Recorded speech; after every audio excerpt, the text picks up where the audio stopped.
Sabi ng Panginoon, lahat ng may ibig na mabuhay na may kabanalan kay Kristo Jesus, magbabata tayo ng pag-uusig. Uusigin tayo minsan pati ng ating kamag-anak.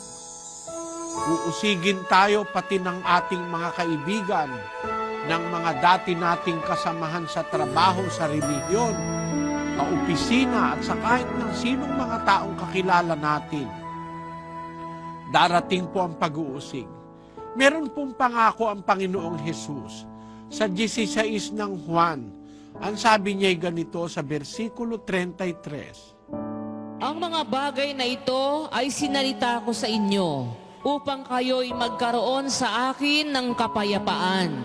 Sa sanglibutan ay mayroon kayong kapighatian, ngunit laksan ninyo ang loob. Aking dinaig ang sanglibutan. Ayan, sabi po ng Panginoon, sa sanlibutan meron kayong kapighatian. Marami pong darating na mga pag-uusig, mga tukso sa atin. Pero laksan nyo ang loob nyo. Dinaig ko ang sanlibutan. At kung nadaig ng Panginoon, sa tulong niya madadaig din natin, mga kapatid.